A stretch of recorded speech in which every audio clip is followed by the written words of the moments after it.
and gentlemen, welcome to the Atlanta SpeedTour at beautiful Michelin Raceway Road, Atlanta. And we're going to start off with one of our biggest groups, Ken Fengler here, the president of International GT. Unbelievable what's been happening in the last couple of years. So big he's had to go to 2 groups. How does it feel, Ken? A bit numbing, actually. The whole thing has just exploded. You know, we started ramping up over the past 2 years, but this is just wonderful. Over 50 cars total in International GT, and we're really excited to have all these cars, drivers, and teams, and very happy to be part of the SpeedTour, man. Nice, and you've added some new staff. You're really growing. Tell us about some of the new staff you've added. Yeah, we pretty much gave up. Julie Bentley, my administrator and faithful assistant, and I just couldn't handle it anymore. We've added Ron Sinza, who's become the race steward, and then we had Marcelo. MJ is handling tech, and we brought back my co-founder and best friend, Bill Riddell. We gave him official title again, and he's Director of Driver Development and Safety, and he's got an official title now, and it's great to have Bill back on the team. So amongst the 5 of us, we feel we got a great team to keep customers happy and have some great racing. Awesome. Thanks, Ken. About 40 cars in this field. First one I want to talk to, Dave Tuwati. You've got all this color on your car. You've got color all over your suit. You're the first to qualify in the 4-liter. How's it feel to be at Road Atlanta? Oh my God, it's awesome! I love racing cars. I think I'm gonna stick with it. Freaking awesome. Porsches at Road Atlanta. Weather is gorgeous. We got some really good competition. A couple of higher class cars up front. We got my teammate and my biggest nemesis behind me. You couldn't get it better than that. Can't wait for the start. Nice. I've tried both. That's David Tuwati with TLM. We're going to come back here. We've got Reg Williams, this beautiful 008. Glad to have Reg Williams as kind of a regular for the first year in International GT. Stephen Hammond, that's who's going to be giving David Tuwati a lot of problems. He had a great race with us just a couple of weeks ago at Sebring. Really moving up through the field, Mark Matisse. Mark Matisse in this beautiful Porsche. I love the very visible liveries on these cars. Visit Put-in-Bay, Mark Matisse from Put-in-Bay. But then we're going to come back and talk to Jimmy Adams with Featherlight Coaches, this beautiful Porsche Cup car. This weekend, he's got Mike Skinner co-driving. So, Jimmy Adams, Featherlight Coaches, I know you're a big race fan. What's it like to be racing here in these Porsche Cup cars? This is an incredible class, super tight competition, awesome cars. Love the Porsche Cup car. And then we get the added bonus of tomorrow doing Enduro. I'm driving with a legend, NASCAR legend tomorrow, Mike Skinner. Can't wait, man. I love it. So Mike Skinner, you know, I know you as NASCAR Cup Series on the pole at Daytona 500 and the NASCAR Cup. These things, what in the world are you doing? That's kind of a big change. Oh, these things are a lot of fun. They stop, they turn, and they go. Those are 3 things that a cup car don't do in the NASCAR series. They won't stop, they won't turn, they just want to spin the wheels. So these cars are so much fun to drive. And, you know, Jimmy, I can't say enough. Sebring was his first race, this will be his second one. He's improved 1,000%, and he set fast times. So I'm pretty pumped about today's race. Nice, I love it. Mike Skinner, NASCAR legend here. Like we were talking about, we've got like 39 to 40 cars here. We're going to look in Lucas Pank in the 4-0 Bay Saver Technologies car with Ultra Performance. His dad is on pole, Tom Pank, up there in the 4-2. But we'll walk up the field. We're going to come up here, Jody Miller. Oh, look at that. I love it. Thumbs up. Seems like you're ready to race. Yes, sir. I'm ready to go. We're going to have a lot of fun. Everybody's going to be safe. And we're going to work our way right to the front. Nice. I love it. He said he's on his way to the front. Thank you. We're going to come up here, Jody Miller. Jody Miller with Pippa Man. Jody, you've been with us a few events. How does it feel to be out there in International GT? This is just a great series. Wonderful time. Everybody's awesome out here. The track is great. It's going to be cold, fast. Really excited about this group. Perfect. Thanks a lot. Have a great race. So this is going to be a really exciting race. I want to point out John Patrick Mullaney. We've got in-car going to be following around this beautiful white Ferrari in the Maranello Cup. And you can tell the differences. He's a Ferrari from Maranello Cup. That's going to be our in-car out there. Let's talk to some of his crew. Are you with John Patrick? Are you with John Patrick Mullaney? Yes, sir. So he's one of the lone Ferraris, but he's running our in-car. What are you telling him with the Porsches? Because they brake differently, they accelerate differently. What's his strategy out there? To drive his own line and be consistent. Drive his own line and be consistent. A man of few words. John Patrick, how's it feel to be out there in the camera car? Is that extra pressure? No, not extra pressure. Nope, I just pay attention to what I'm doing and I leave the camera, I ignore the camera. But it's, yeah, we had it in there at Sebring. It didn't bother me too much. It was fine, I just have to watch what I say. I love it, reaching in, trying to get it to go. It is super loud down here because we're about probably 4 or 5 minutes from going out. I'm getting 5 minutes on the grid, so Jonathan, I'm gonna rush up and join you up in the booth. Can't wait for the first race, International GT at the Atlanta SpeedTour. This should be fantastic, awesome racing. So Jonathan, I'm sending it to you, buddy. Excellent stuff, Ben Sissel, as always. And as you can see, a beautiful day here at Road Atlanta as we get ready for our first race here on the live stream. And it's a cracker. The IGT Championship under Ken Fengler's tutelage, if you will, and organisation has been superb. If you look down from the drone right now, we're on the second floor looking out down the pre-grid and looking at both the last corner and the first corner. So really looking forward to this one. It's breezy, it's chilly actually, decisively so, because the sun is shining and we're expecting to get into the 60s here in Braselton, just outside Atlanta.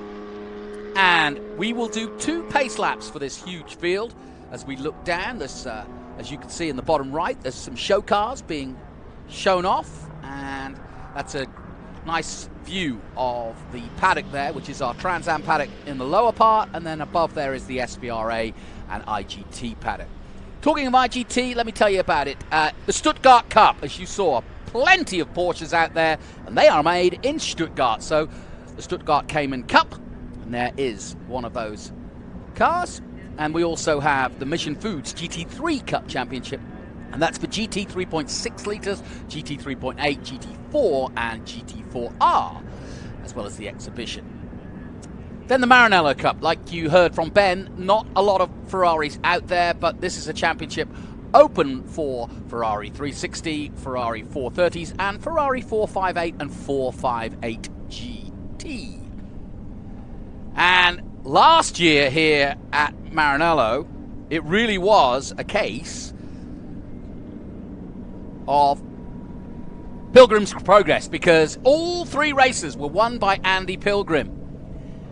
He won both the feature races 1 and 2, and then finished it off with a brilliant display in the Enduro as well. So Andy Pilgrim, definitely a man to watch, a man on a mission, so to speak. In fact, Andy Pilgrim, Corey Friedman and Mark Sandridge were the winners in the first race last year. Andy Pilgrim, Corey Friedman, and then Reg Williams in race 2. Andy Pilgrim, Tom Pank, and Danny Lowry, who now races, of course, with us in Trans Am. Those were your winners, and I was just telling everyone it was kind of a case of Pilgrim's Progress last year, Ben Sissel, because Andy Pilgrim won every race there was. Yeah, and that's pretty normal for Andy Pilgrim. He's a legend. And this year he thought he'd switch it up a little bit. He's going to be in our Stuttgart class, our Cayman S's. And Porsche just released those new 4-liter Caymans, which I think, and Ray Evernham, we were talking about it yesterday, may be the best car you can buy right off the floor in a race. And Andy Pilgrim in a Cayman is going to be crazy. We look right here to Tom Pank, pole position. His 2 sons are going to be in this race with us. I'm looking around. Do we have grid sheets down here yet? Not yet. Lucas Pank is obviously the son of Tom, and like you say, family affair. But Andy Pilgrim leading the championship at the moment with, 82.5 points as we stand. Russell Wittenberg in second place with 75, and Anthony Bartone. Joe Rizzo, and then leading the Mission Foods GT3 Cup, that is Thomas Pank with 80.5. Pedro Torres and Marcel Fayan in third position with Stephen Hammond.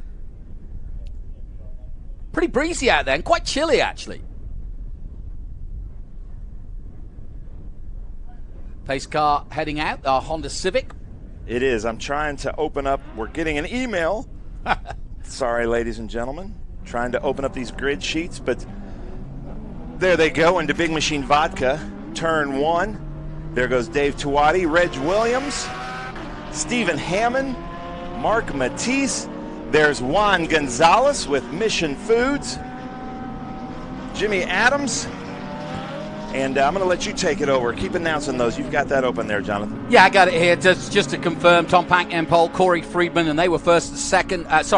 Corey Friedman was second here last year. David Tuati in third position. Reg Williams on the podium here last year. He'll be doing the Enduro with Tom Long.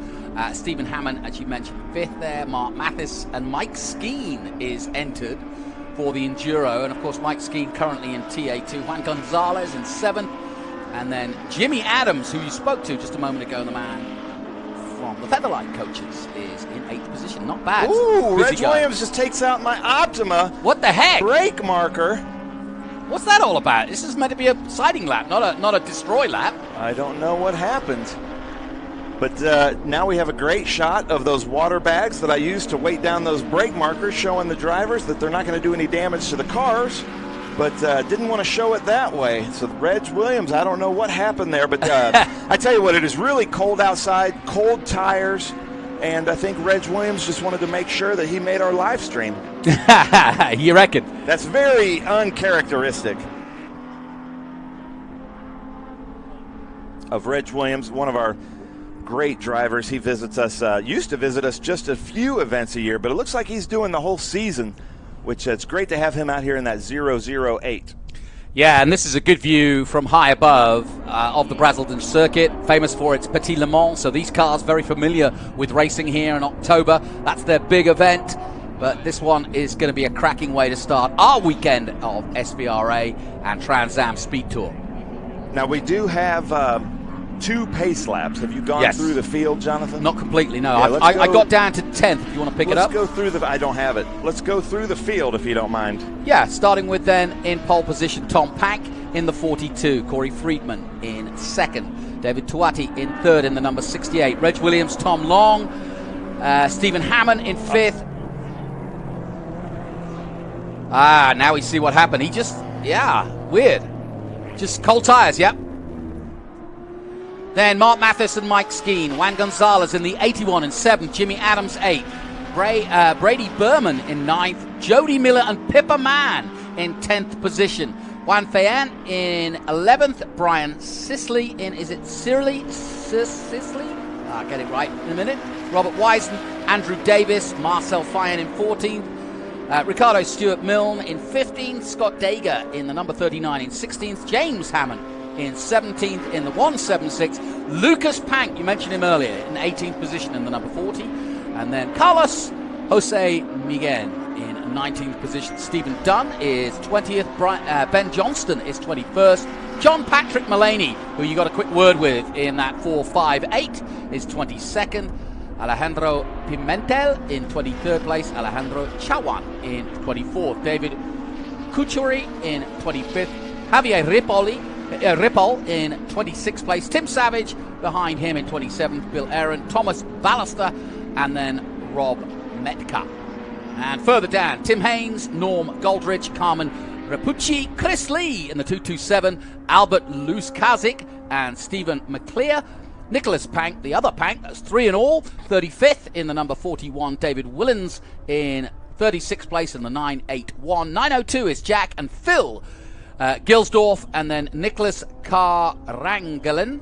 And finally, in 39th position in the 111, Steve Dunn in the GT 3.6 Porsche. I love it. 39 cars in this field.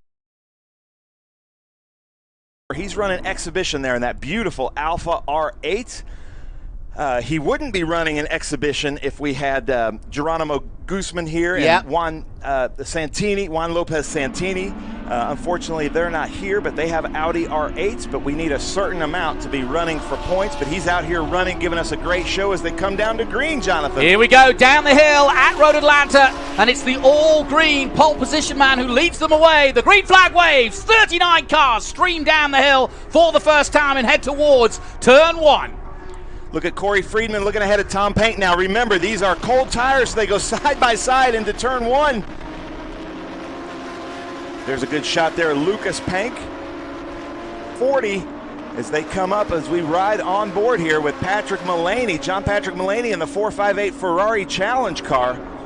Watch the steering wheel down there at the bottom. That's showing the input as Tom Pank takes the lead, our pole sitter in that beautiful 4R. Yeah, he got a great start. Came down the hill and got a march on Corey Friedman in second place, David Tuati in third, Gonzalez in fourth place, and Mark Mathis in fifth. So the field already spreading out as they head down towards the back of the circuit. And it's a long way back there, and then they run all the way back down to turn 10, where we pick them up again, and that, of course, is the most obvious place to overtake, but there are other places like here.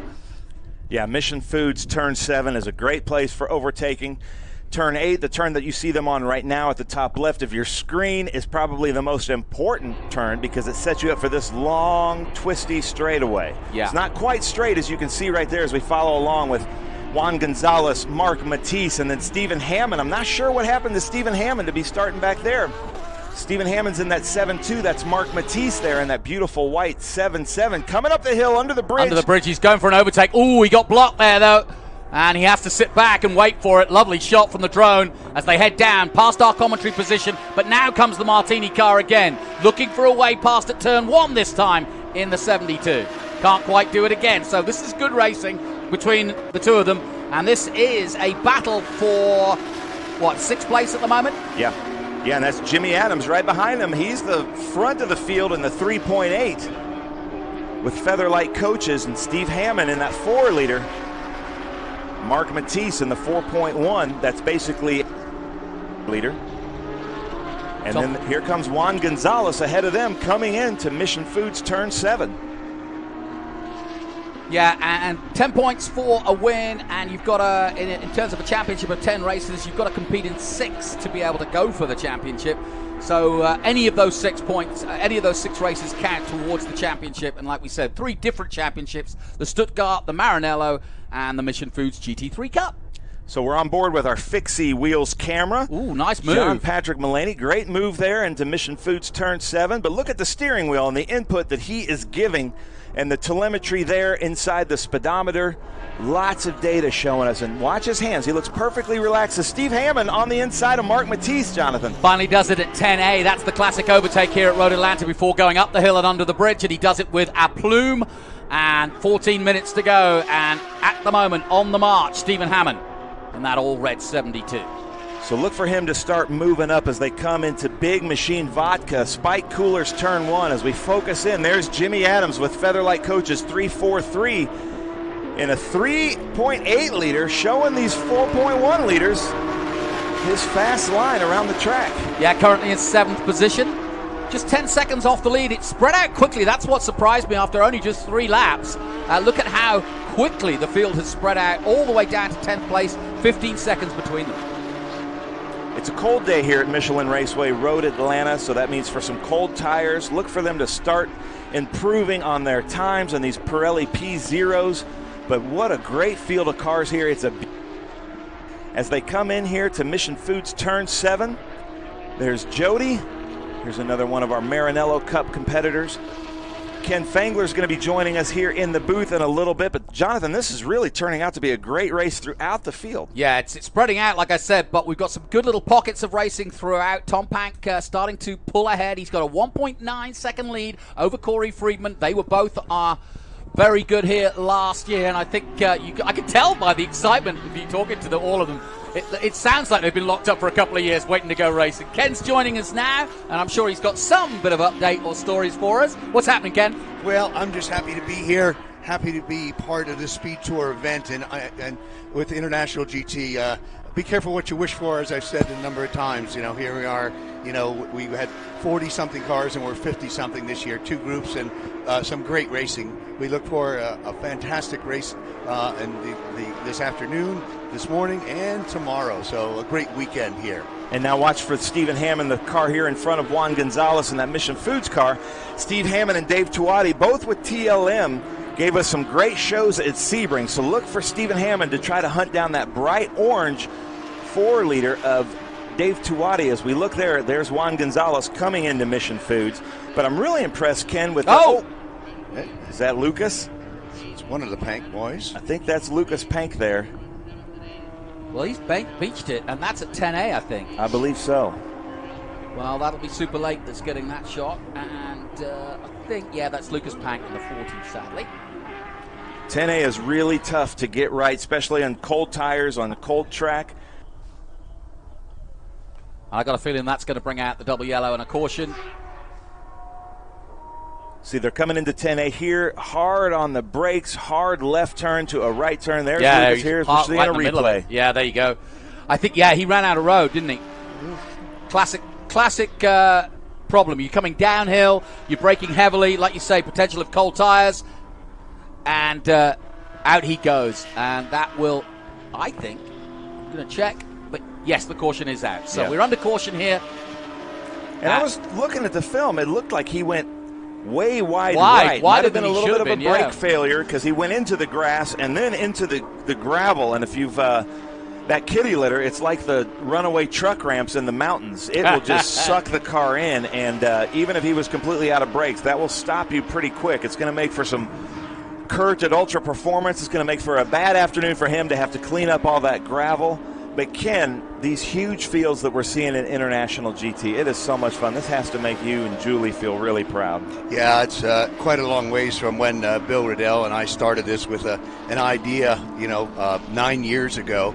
And we struggled through the beginning years, but here we are in year 9 with record fields everywhere we've gone. And, we're very, very happy to have the customers, the teams, the drivers, and the sponsors, our marketing partners. We just saw a great shot from John Patrick Mullaney in the Ferrari, Maranello Cup in the Fixie camera car. Great to have Fixie on board as one of our new sponsors. Other new sponsors, Surface Transform Braking Systems. Great to have them. We'll see their camera car later on in the weekend. So there it is. It's been great. There we are, Fixie Wheels camera car on the Ferrari. John Patrick Mullaney. He's mid-pack somewhere. And I was trying to explain to the viewers, which I'm sure you can do a little bit better, but we've had a lot of Audi R8s. But he's running, Corey Friedman is running Exhibition. Yep. Because, where's Santini? Where's Gooseman? They should be out here in their R8s. Now, they would love to be, and unfortunately, they're a misstep start, not their fault, but mechanical issues at Sebring, with fire on both cars, really had sent them back to the drawing board. And so we look to see them at Road America, our next race. They're planning to be there, planning to be at Mid-Ohio. So we will see a greater field of Audis, I think, as the season goes on, and we look forward to, put them in a regular class, Stuttgart Cup class, and, they'll be running for a championship. So, go ahead. No, Yeah, guys, I'm just interested. Obviously, 10:30 in the morning. It was chilly. It's going to be chilly. They're not going particularly fast here. Restart's going to be important on those tires. Yeah, at least they got some heat in the tires. I mean, these cars have been sitting all overnight, even with tire warmers. I mean, if you're at 40 degrees starting ambient temperature, you may get another 10 out of them, but it's not going to be 70 degrees ambient temperature or tire or rim or brake temperature. So it takes a while. So the good news is they'll still be on warm tires, not up to actual race temp, but they'll be in pretty good shape. And if you have a time, now it's always nice to look at actually a little bit closer. Obviously, you can see what gear he's in at the bottom, in the middle. You can see where the wheel is. You can see his best lap at 130.6 and his last lap at 159, obviously under caution. Then on the left-hand top screen, he shows where he is on track. GPS gives us that. And then on the bottom right, we can see the water temperature, we can see the throttle, we can see the brake, and we can also see the rev. So a great onboard there from the Ferrari and several other cars, giving us a real illustration as to how these guys go about their racing. Water temperature, 84 degrees. That's about right, isn't it? Celsius, yes. Yes. Exactly. Yeah, Celsius, yeah.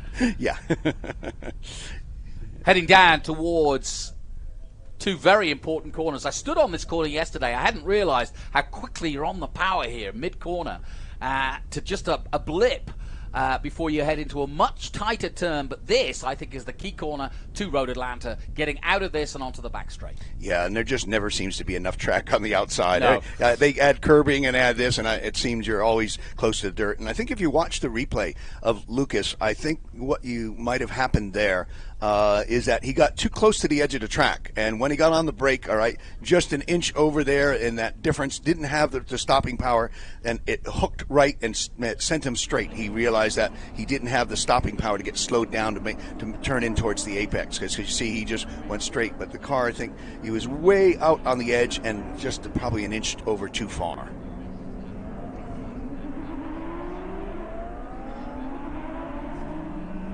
So down towards the 10A complex, and it's an interesting one, this. You're heavy braking and then a little blip, and then you've got to get on the gas again early to get up the hill, because you can lose a lot of ground from that. Here we go again. He was really wide, wasn't he? Yeah, he was way out there. Yeah, yep. All right, we're green flagging away, and away go the leaders again. And Tom Pank in a defensive position now, and look at this for a chance to overtake Corey Friedman, looking for it, can't quite pull it off. Yeah. And that was a good restart from Corey as they go back up the hill and over the crest and down through the S's. 6 minutes to go. Corey Friedman getting very racy, and I would say, Ken, this is probably his best hope this lap of getting past Pank. I don't know, but Tom's making it interesting, isn't he? As he always does, both in the paddock and on the racetrack. So good racing from two very good, accomplished drivers, enjoying the moment of being on the racetrack. But look behind him. You've got David Tuati and Stephen Hammond in the 4-liter class fighting for, and then Juan Gonzalez. So this could shape up to be quite a good race here. Yeah, I'm sure, David the master, Stephen the student, but boy, Stephen's really come on, strong, good young driver, and he's given the opportunity of David to drive in the rearview mirror for a lot of these races. I see a debris flag on the track there at turn 8. As we come down, Juan Gonzalez looking on the back of Stephen Hammond coming into 10A, 10B. Yeah, this is a good battle. He's got time to do it as well. 5 minutes to go in this one. This is the first of 3 races here this weekend. Another one later today and another big enduro tomorrow. Bob Wyson there on the inside of 10A takes the position. Good to see Bob Wyson out here. Another one of your Ohio players. Yeah, good move. That long time participant with International GT. I think he does every race with us, and he's been with us for about 5 or 6 years. Great to have him. Tom Pank upping the pace on that last lap. He did a 1:24.1 to Corey's 1:24.7. That's Friedman in second place in the Audi. So if Tom can keep that pace, he should keep the gap as it is at the moment, which is 0.7, and that will give him the race win here. Pank, Friedman, and Tuati. Tuati is in 3rd position, then Hammond, Gonzalez. That's a good battle there, and Skeen shown in 6th place in the 77. Yeah, Juan's feeling very racy. He must have had an extra bag of chips last night at the party, man. Oh man! I mean, he must have got off that medium and mild salsa and went with the hot salsa. Went to the extra hot because he's hot on the track this morning. All right. On board here with John Patrick Mullaney and the Fixie Wheels camera car. You can see there, the turn 7 is a little bit banked, and then turn 8, this is where you have to watch him get onto the throttle here, hard onto the throttle, because this sets you up for this long straightaway. And it's funny that we call this a straightaway because there are turns in it, but it's pretty much flat out for every class of car. It's a long way too. If you've ever done it in a road car or any other, it takes a long time to get to the bottom of that hill. Yep. And we're doing just that now, coming into 10A. This is where that incident with young Pank took place, and that brought out the caution. Only one caution and 3 minutes to go as we take a look at the 008 of Reg Williams. Reg Williams took out one of my apex markers earlier on the pace lap, and back on the gas there. Looks like nothing's wrong with it, so we know those things can break away, and he's giving Mark Matisse a run for his money right now. 3 longtime IGT competitors as they come in to Mission Foods Turn 7. How about this at the front? It really is hotting up nicely between Pank and Friedman in the Audi and the Porsche. In fact, there's nice little mini battles all the way back to Jimmy Adams there in the all-black 343. I'm impressed with Jimmy Adams keeping up with these cars in that 3.8. He had a respectable showing at Sebring, was in the top 10, but had some very, very good laps. So I'm surprised, but not surprised. He's obviously a very good driver, got a good car under him, and so, you know, don't be surprised. See him in the top 5 probably throughout the weekend. Ooh, a mistake there by the leader. No question about it. As he got out of 10A, he had a little wiggle on, and that's allowed the Audi to catch up. In a straight line, they both seem to be on par, but the Audi just very good under braking, and this is the closest he's been with 2 minutes to go. Well, this is what you look for, that mistake or bobble. This is the chess match right here. Audi R8. Beautiful car. It is, isn't it? It's not often you see the Audi R8 in a straight fight with the Porsche like this, and it's great to see. Very different cars, but so successful world over. Yeah, I can tell you this about Tom Pank, though. I hope Corey Friedman knows Tom Pank and knows him well, because Tom Pank can make that car really wide. Yeah. Sometimes a little too wide. Yeah, no, now, look at him go. Yeah. Coming down to the right-hander. He's taking the outside line. He's going to get a good swing shot here, a slingshot here. And now I think he's going to tuck himself in right behind Tom Pank as they go down the back straight together.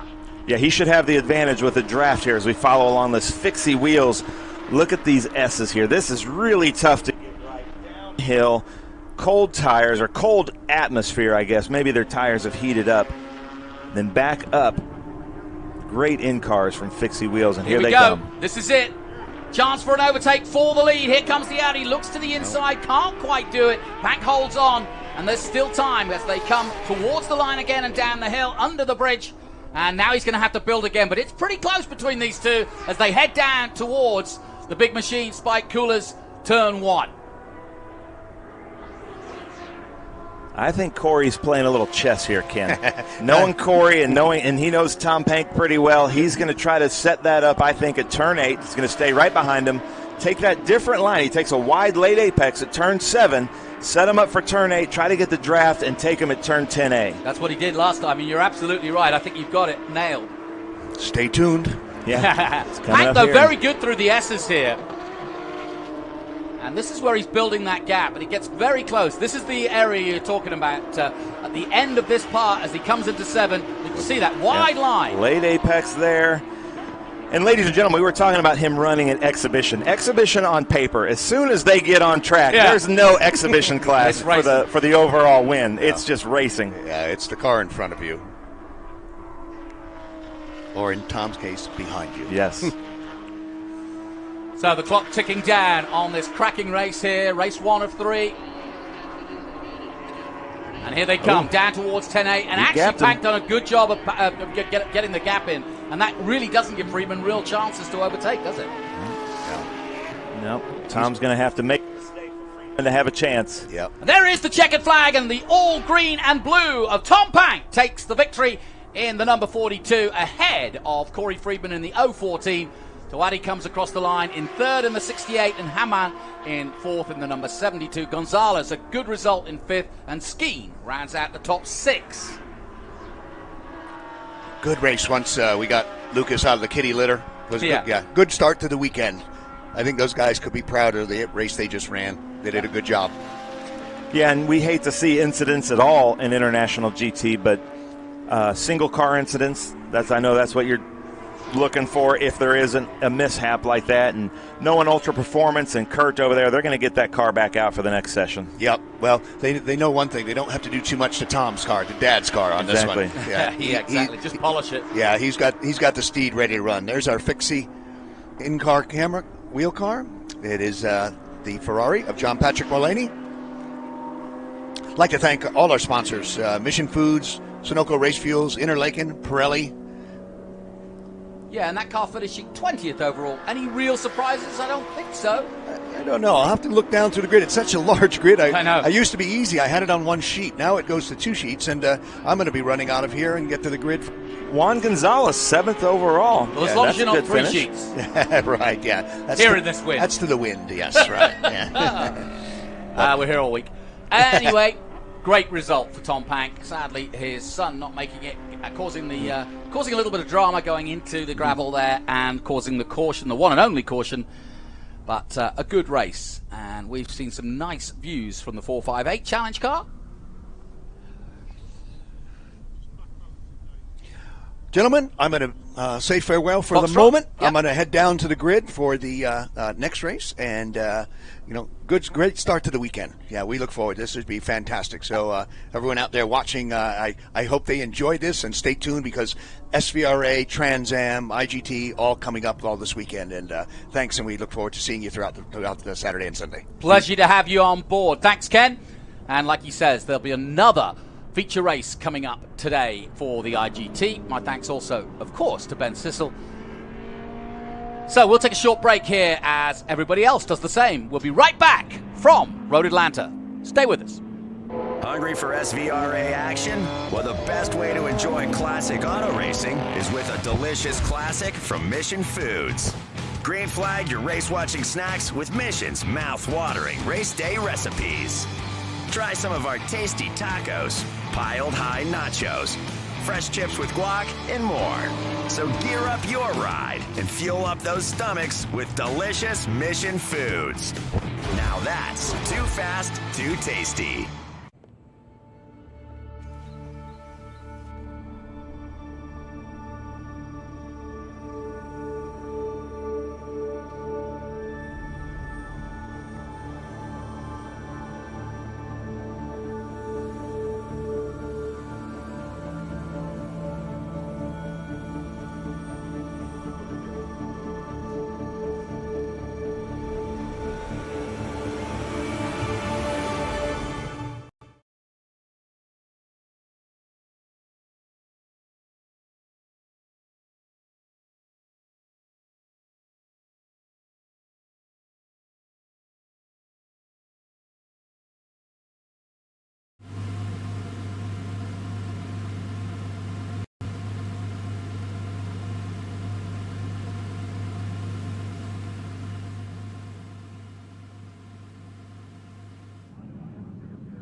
Welcome back, and as you can see, the car's back in Parc Ferme, or at least back in the pre-paddock, and you can see that breeze in the background. That's keeping things rather cool, and I actually think I listened to the weather last night in Atlanta, and that was for downtown Atlanta, but obviously we're not that far, and they were talking about the potential of gusts of up to 45 miles an hour. So as we watch these flags as the day goes on, beautifully put up by Ben Sissel, I may add, and you can see pretty strong wind already early in the morning, and we're expecting it to get a little bit worse, which does become a factor, especially when you come over the crest at 1, maybe down the back straight as well, out of 8 and then down towards 10A. So we'll keep an eye on that for you, but other than that, the conditions are absolutely perfect.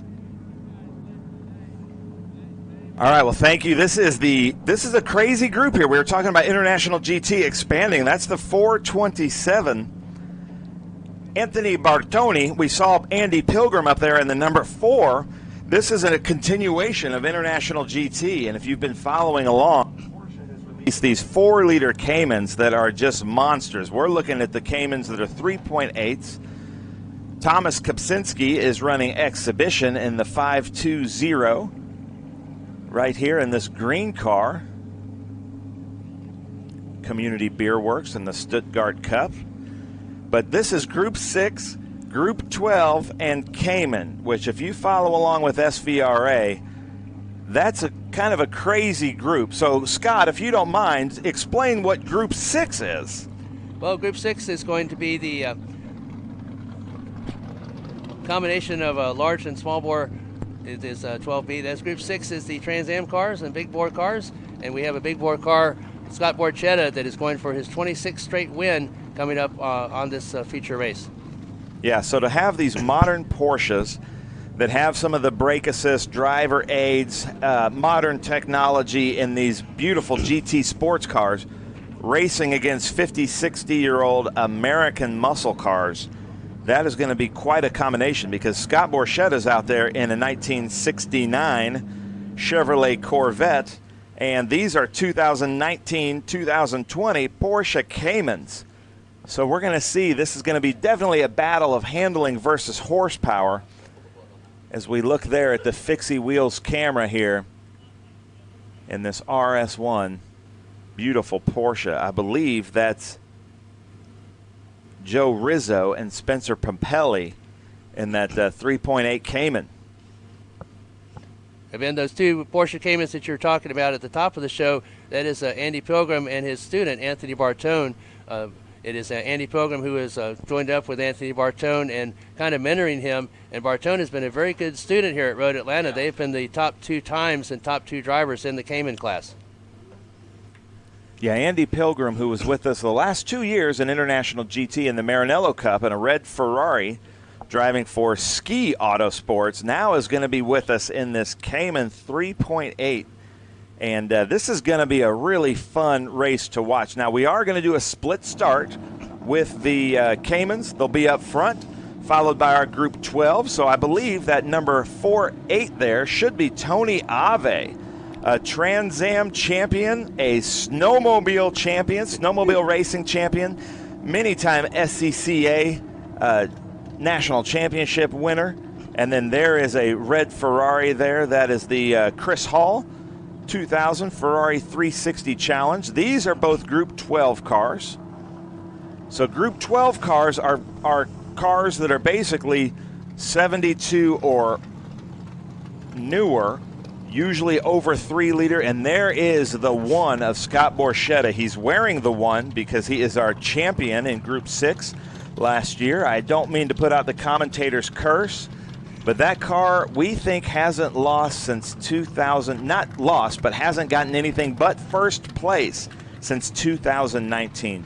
Actually, really well-prepared car. Actually, it goes back further than that because that particular car, they changed the classes. He used to run in B production and A production in this very car when it was the number 98. He has not lost since 2018 at Brainerd and has not lost in the GT class since last year at Sebring, a perfect record. That's unbelievable. That's kind of a miracle in vintage racing. These cars, a 1969 high horsepower car, not only is it really tough to keep them moving and to keep them mechanically sound, but then also the driver focus it takes to make sure that he doesn't put a wheel wrong, as we're on board with putting a wheel wrong right here with cold tires. I believe that's Joe Rizzo or Spencer Pompelli doing a 360 out there for us, doing a little stunt driving. It was a good recovery. Yeah, those cold tires, we've been having colder temperatures up here. We were up here 2 weeks ago for an SCCA club race, and the cold temperatures really caught a lot of drivers out. It's been catching some of these drivers out as well. It's going to take at least one full lap, maybe 2, to get heat in these tires where you can get some grip.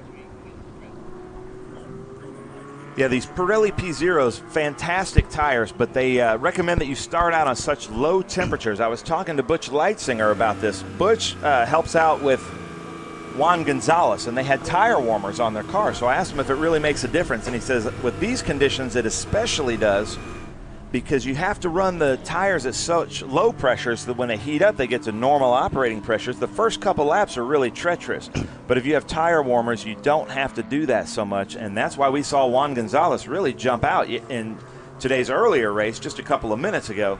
But look at all these Caymans. I love seeing the Stuttgart Cup and the Porsche Cayman and IGT really growing. This is going to be a fun race to watch, Scott.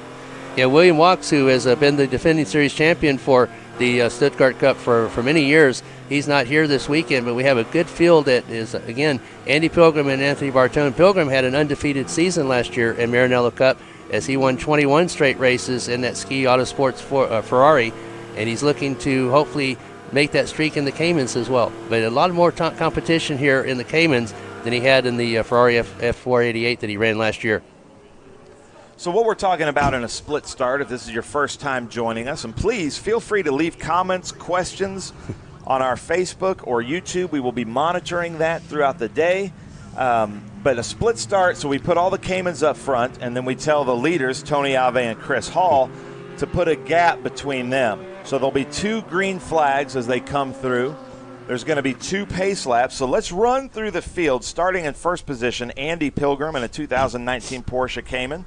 Anthony Bartone in a 2019 Porsche Cayman. And third is Joe Rizzo and Spencer Pompelli. Let's see if they were able to take that third or fourth back, maybe. Looks like he's coming outside there. Thomas Kopczynski is in the 2019 in fourth place. Kevin Maxim in fifth, 2020 Porsche Cayman.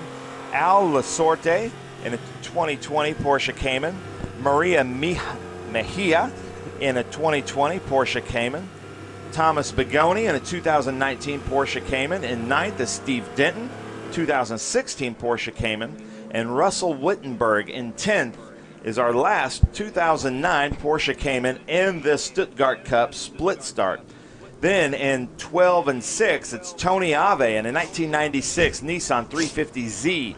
Chris Hall in a 2000 Ferrari 360 Challenge. Then in Group 6 GT is that 1969 Chevrolet Corvette of Scott Borchetta.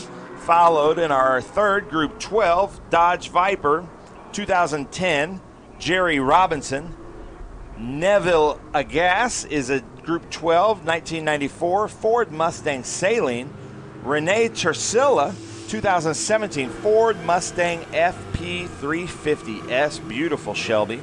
Jeff Lindstrom in a 1998 Ford Mustang Coupe. Both of them are with Griffin Autosports out of South Florida. We've got a Pontiac Firebird out there. Scott Graham, one of my favorite Group 6 cars, the 169 1969 Pontiac Firebird. E-Type Jaguar of Scott Hawley in 19th. Beautiful car. Rob Trollinger in a 87 911. Rick Ortman, Group 12 Chevrolet Corvette. John Cloud in a 1970 Boss 302. Beautiful SVRA blue. Dennis Genovese in a 1998 Pontiac Firebird. So 2 Pontiacs in this field. That's kind of rare. And then starting in 24th is Brad Herring in that 73 Datsun 240Z. I know you've been an announcer here at Michelin Raceway Road Atlanta, but how about this diverse field of cars, Scott? Yeah, this is quite a diverse field. You have 3.8-liter Porsche Caymans with a 3.4-liter Russell Wittenberg, and that is the first half of the split start. Then you have the Chevrolet Corvette 1969 350Z, driven by two-time GT Trans Am champion Tony Ave, as well as two-time national champion. He won it in 2020 at VIR. Almost had a third, but a flat tire robbed him of that. As we're coming up to the start, Ben. Here they go. They take the green flag. Let's see what happens here. Well, they're side by side already. That is the student and the pupil, and the teacher rather. It is Pilgrim and Bartoni side by side, Ben, as they go up through turn 1, watching for the second half of the split start coming up. Looks like everybody going through Atlanta turn 1 a little bit gingerly in the Stuttgart Cup as they come down these downhill and uphill S's. Very challenging races here. It was a great green flag start in this Cayman Stuttgart Cup with International GT. Here comes the second half of the split start, Ben. As we watch the Caymans coming into turn 7. Looks like we have a local yellow there at turn 6. But that's Joe Rizzo up front. And I'm not sure if he jumped the start. From my eyes, it looked like he jumped the start as Tony Ave. Scott Borchetta going to turn 1. There's that beautiful car of Scott Graham in that 169 Pontiac. Renee Tersilla was able to take a position there going into turn 1. So we've got modern American muscle cars fighting against vintage American muscle cars with some European Porsches as we look here. Coming down into 10A, 10B. I think what happened there is Joe Rizzo heard on the radio, hey, you're going to have to get those positions back. That was a little bit of a jump start there as we follow along here.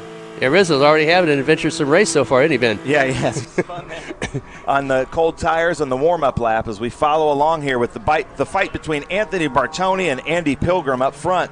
And there's the 520 of Thomas Kopczynski. A little bit further back in the GT, that Pontiac Firebird, that has been the fastest qualifier yesterday's qualifying session as well as the practice. That is a 1969 Pontiac Firebird, and it was created to fight along with the Ford Boss 302 Mustang. And John Cloud, 2018 SVRA Driver of the Year. Cloud has been just a little bit off the pace, but as the sessions have gone on, Cloud has gotten a little bit stronger and been able to fight with that Pontiac Firebird. Great start here in the Cayman Group, the Stuttgart Cup. Andy Pilgrim was out front. which is pretty normal for us. Andy Pilgrim, you know, famous race car driver, races and everything. He didn't panic. He knew that the driver took the probably jumped the start and knew that it was going to be called back. He always a cool head with Andy Pilgrim. There is Jerry Robinson in that beautiful green Dodge Viper coming up the hill.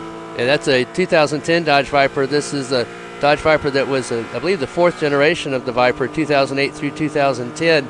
This is the most developed part of that particular run. It's at an 8.4-liter V10 engine that makes over 600 horsepower. Robinson won the 2 races last week, and then would have won the Enduro, except that he had a tire issue. Went 5 laps down with co-driver Dylan Archer in the Enduro, fought back and almost took the win, came up just about a half lap short. But Robinson, a longtime SVRA competitor, and he has won the Bell Helmet Championship. That is the SVRA Vintage Gold and Bell helmets given out for the National Championship. He has won that the last 4 years, as well as winning the last 4 year Sprint Points champion. 12A MP3 is the class for that Dodge Viper. Great pass there we just watched on board with the 520, Thomas Kopczynski. So now we're on board with Joe Rizzo, but there he is, Thomas Kopczynski coming up here. This is a really challenging part of Road Atlanta as they come through these S's. What do you think is the key here, Scott, at Road Atlanta? What are the drivers telling you? Well, the key here is to not overstep your boundaries. You know, this is a very fast, challenging course. It was designed by Charlie Earwood, partly by my dad, Ed Conway, and David Sawyer and Earl Walker, who brought this course to North Georgia. But just not overstepping your boundaries. You know, you have colder temperatures. You need to be sure the tires are up to temperature.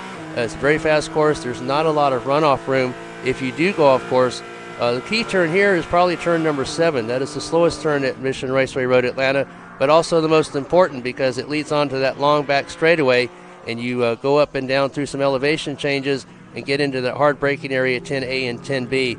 This is a very challenging course. You could really pick any turn and say that was the most difficult turn here. This is very famous for off-camber turns, blind turns. Turn 1 has 2 different entry points, but the exit point. And just when you need more room, it's a reducing radius turn just to make it more fun. You don't have that room, and you're also having to get all the way back over to the right to set up for turns 2 and 3, which are blind. So to answer your question, the short answer would be turn 7. That's the most important turn here at Mission Raceway Road Atlanta. So Kevin Maxim there in that blue Cayman going up the hill. Caught up to Joe Rizzo, and then Joe Rizzo's been able to gap him. You can see the camera's struggling to keep these cars in frame. It's really windy there up on the hill. It's really windy and cold here as we've got this mixed group of racing, because it looks like these Caymans just took a step back in time and are passing Bob Sharp here on this short little chute into Mission Foods Turn 7. Yeah, that's the number 33 of Brad Herring. Brad's father, Roy, handles the PDX classes in our SCCA club races, and that is reminiscent of the Bob Sharp Racing Datsun 240Zs that were famous here at Mission Raceway Road Atlanta, called Road Atlanta back in the day, as we hosted the runoffs for 23 straight years. And Bob Sharp and those Datsuns with famous drivers Jim Fitzgerald, Bob Sharp himself, his son Scott Sharp, along with Paul Newman, they always did battle with the Group 44 Triumphs that were brought in by the Group 44 team, Brian Furstenau and Bob Tullius and John Kelly and John McComb. Kevin Maxim looks inside there, but isn't able to take it. Now side by side in the car. That's a really treacherous part to make that pass, Kevin, because the cars get really light, and then they compress here down into turn 12, but it looks like Kevin's got it. What a great pass. Wow, he must have got a really good run coming through. Only way you can get up that close coming out from underneath the Fox Factory Bridge. Again, a 4-story drop from turn 11 down to the bottom at turn 12 just before the start-finish line. And going into the turn number 1, it looks like Maxim trying to mount possibly a re-challenge to that position. But it is very challenging here at Road Atlanta. Again, turns 2 and 3 are blind, and you kind of line up turn 3 to go down and up through the S's. Turn 5 is a left-hander where you don't really need to go over to the rumble strips. Actually, a late apex coming through turn 5 gets you a better run through turn 6 and 7. And then we talked about coming out of turn 7 down that long back straightaway, Ben. Yeah, I'd love to get some shots of the Group 12, Group 6 cars as they come in through here, because I just heard Borchetta roar by. Tony Ave has put the fastest lap up by far. He's 1:25.60. He's in that beautiful Nissan Z from I think it's a 1998, if I'm not correct, but he's that was a many-time national championship car. There's Scott Borchetta coming up through the S's. Here comes Jerry Robinson. Look at this battle right here. Ford Mustang, Dodge Viper. Reminiscent of the Trans Am that we'll see later on today. Manufacturer battle, Dodge against the Ford. And there's our Group 6 champ, 6 GT, Scott Borchetta. Back to the livery that Corvette originally raced over in Europe.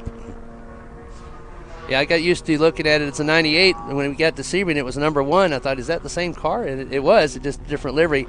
Tony Ave in that Nissan 350Z, that is the car that James Goffrey used here back in the day at Road Atlanta to win a national championship. Was always one of the top runners in the GT2 class in SCCA. Ave winning his GT1 championship in 1998 and then repeated in 2020 at VIR. Ave, always a very quick driver, clinched his 2010 Trans Am championship right here at Road Atlanta when Road Atlanta was the last stop on the Trans Am series. The Dodge Viper of Jerry Robinson, usually Scott Borchetta's stiffest competition here is Robinson and Borchetta. They have had some really good battles, but Borchetta looks like he has that well in hand in this particular race. On board again in this Fixie Wheels camera car with our RS1. I believe that is Joe Rizzo and the Spencer Pompelli car. Yeah, we have a lot of great co-drivers that will be in the Enduro on Sunday morning. Spencer Pompelli, one of them. Tom Long, one of the factory Mazda DPI drivers, are here. Pippa Mann. We have a lot of great drivers. Stephen McAleer also co-driving in some of the Caymans and in the Enduro on Sunday morning. Yeah, it's always kind of a who's who of professional race car drivers in our paddock, which is a lot of fun to see. We've got Ray Evernham walking around here this weekend. Wally Dallenbach Jr. is going to be in some cars here later, so it's really fun. Al Unser Jr., I've heard, is on premises, so it's going to be a lot of fun here at the Atlanta SpeedTour. Yeah, Ave currently the class of the Group 6 and 12 field. Andy Pilgrim, who was an ex-factory Cadillac driver, won the 2005, I believe it was, World Challenge for the then it was also, he was a factory driver for Chevrolet Corvette, had a number of 24-hour Daytona and 12 hours of Sebrings wins with Frank Freon and the late Dale Earnhardt. He was in that car when Dale Earnhardt and Dale Earnhardt Jr. Ran the Daytona 24-hour. Well, there's Scott Borchetta, our champ, going up, running the fittingly #1 as the champ. And beautiful new paint scheme on there. Talking to Dylan Hellman, his crew chief, they barely got that thing finished before Sebring.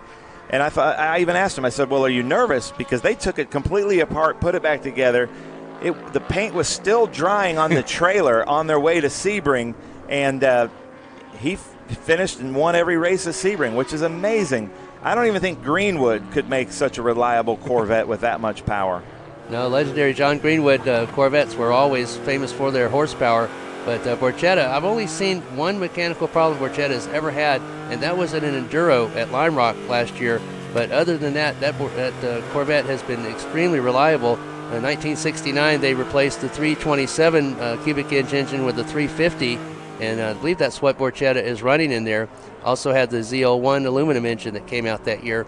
But Borchetta, you have seen him progress as a driver, not only in SVRA, but in Trans Am 2, where he runs the big machine vodka spike cooler car, and he has really come up through the ranks and progressed as a driver through the year.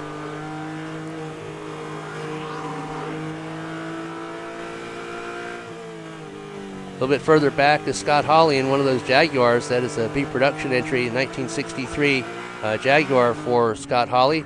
It has independent front and rear suspension, which at the time was one of the innovations that Jaguar did. So a Jaguar of Scott Hawley running very well in B production. That was an SCCA class that was created back and is no longer running. It is actually now in GT2. But that silver and blue 1963 Jaguar of Scott Hawley going away. Is our leader. Look at this beautiful car. That's Andy Pilgrim there in that number 4. Is that? And his student. Wait, I'm not sure that's the right car. Let's see. That's him. There's Andy Pilgrim. See, I'm used to seeing him in such different cars. He switches every week, just to confuse us. But look at this beautiful. And Andy Pilgrim, as a fan of sports cars, is probably loving following this Bob Sharp tribute car there as he comes up the uphill S's. A very patient driver, Andy Pilgrim. I don't think I've ever seen him put a wheel wrong. And just having a blast here racing with International GT and now SVRA in this mixed group. Yeah, and you saw the veteran, he just followed very patiently the Bob Sharp Racing Datsun. He knew he was out faster than him, just followed Herring through the S's. As soon as they got on the short straight between turns 5 and 6, just pulled out and went by.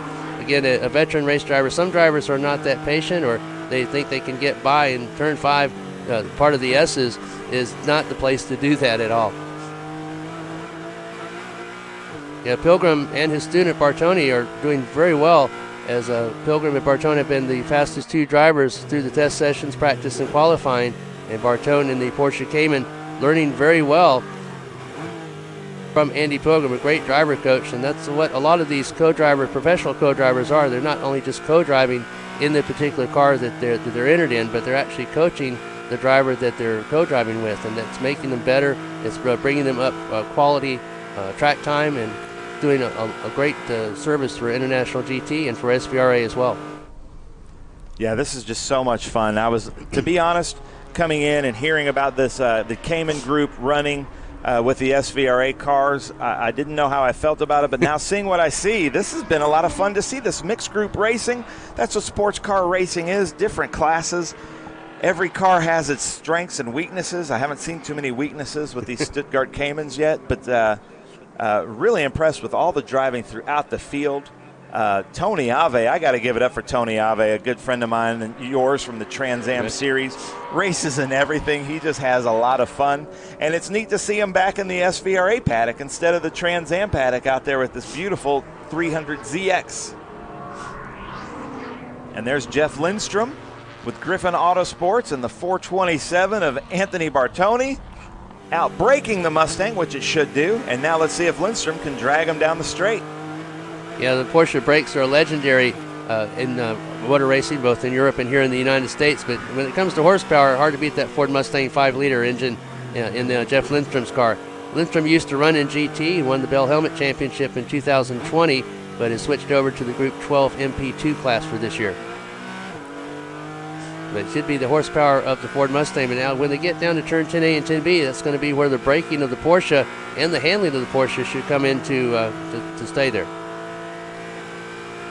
Still looking for a good shot of Tony Ave's number 48 Nissan.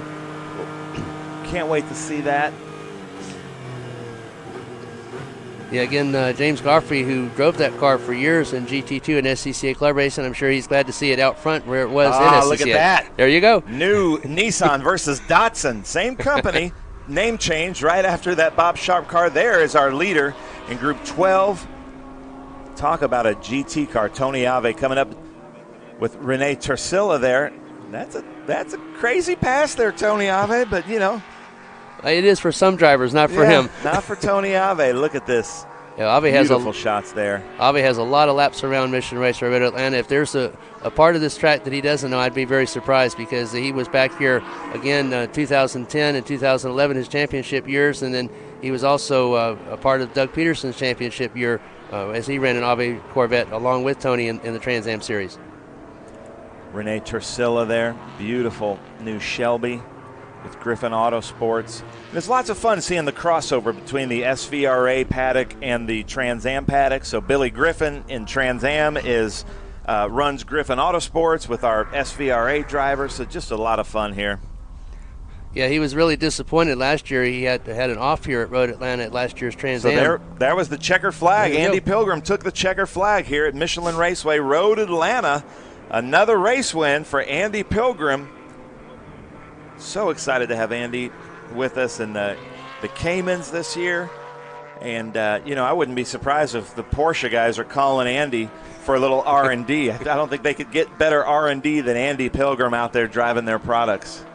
No, not at all. Andy Pilgrim, a very experienced driver and a very professional driver. Good test driver as well. So Pilgrim taking the win. See if Bartoni would finish second, his student.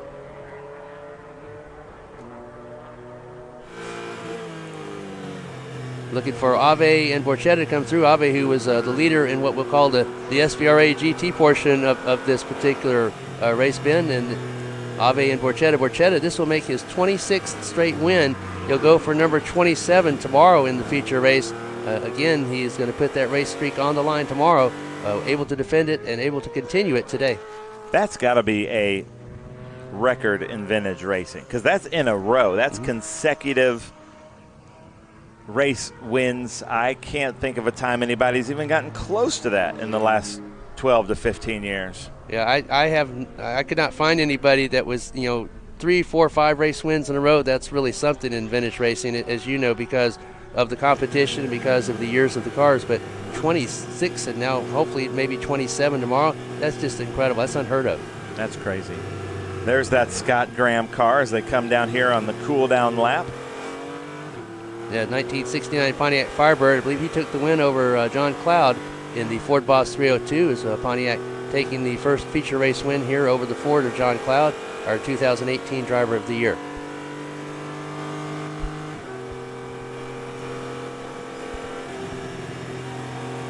There's that Scott Graham car. So that is it for the Cayman Group 6, Group 12. So I am going to send it away. We're here at the Atlanta Speed Tour, but we are going to take a short break here and make sure you come back. A marathon coach owner is someone who expects exploration and relaxation to blend flawlessly. For the most reliable, luxurious motor coach on the market today, look no further than Marathon Coach. Indulge that wanderlust, leave any cares behind, and lead a life filled with adventure. Join the Marathon family and take your 5-star hotel with you.